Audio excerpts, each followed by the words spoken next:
Welcome to Totally Clothed Movie Reviews, where we review today's top movies. Today we look at The Justice League. So this has been a long anticipated film. A lot of people have been looking forward to it for years. And the question is, does the Justice League movie do the Justice League any justice? I think it does. I really did enjoy this film. The plot is pretty simple. You have an evil alien warlord. He has an army of flying insect creatures. They're going across the world trying to find these magical cubes so they can put all three of them together and destroy the world. So Wonder Woman and Batman decide to recruit a team of heroes to go and stop him. Along the way, they recruit the Flash, the Aquaman, this guy called Cyborg, and spoiler alert,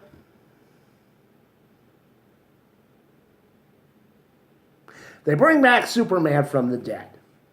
And the movie is basically about, forming the team, getting the team to work together, and then going out and stopping the evil alien warlord from destroying the planet. Let's just get into what I liked and what I didn't like. Well, I really did just all around like this film. It had some great acting, some pretty okay action scenes, and a lot of funny stuff. And it felt like a very fun movie. This is a DC movie, so we've already seen Superman, Batman, Wonder Woman. So it was nice that they gave some time to their new characters, Flash, Aquaman, and Cyborg.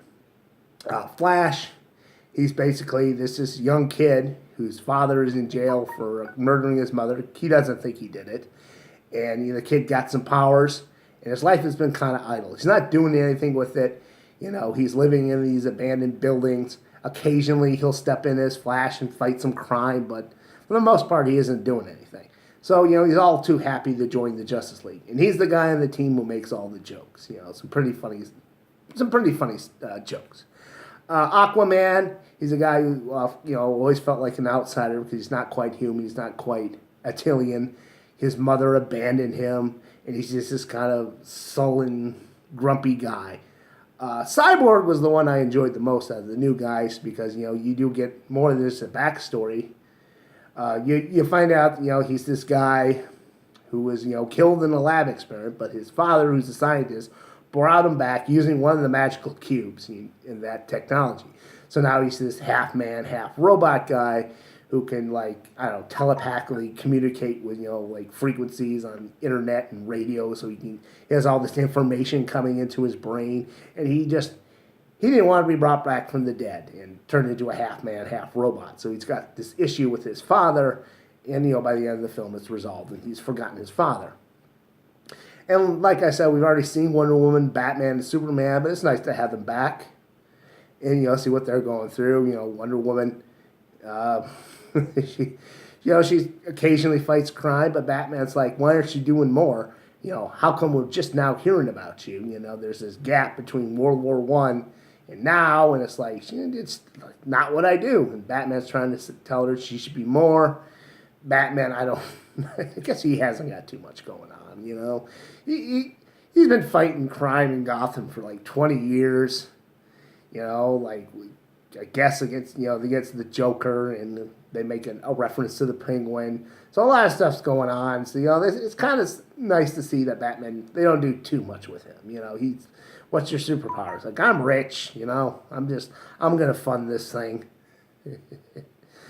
Yeah, like I said, I think the thing that I like best about this Justice League movie, as far as DC movies, is this is going to be one of the most memorable. You're just going to remember scenes from this movie from, forever. It's you remember, there's a scene where, the Flash and Superman go out to save some people.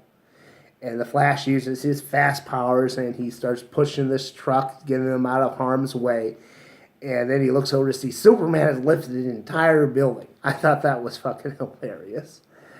Like I said, you're going to remember a lot of stuff, just scenes like that. There's another scene, but I'm not spoiling too much, where Aquaman just kind of goes off about the plan. It's we're all going to die. You trip over your feet. You ain't got any powers.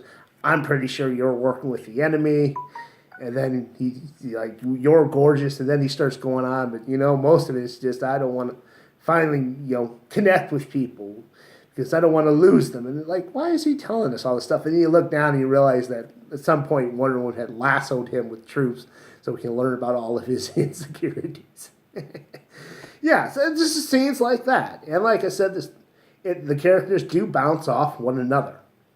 Now let's kind of get into what I don't like. And we got to discuss the elephant in the room. This movie is a lot like the Avengers movie in terms of plot and basic concept. It's about a group of heroes coming together, and they're facing off against an all-powerful godlike creature who likes to wear big horn helmets, and his army is this kind of disposable group of these aliens who don't do too much.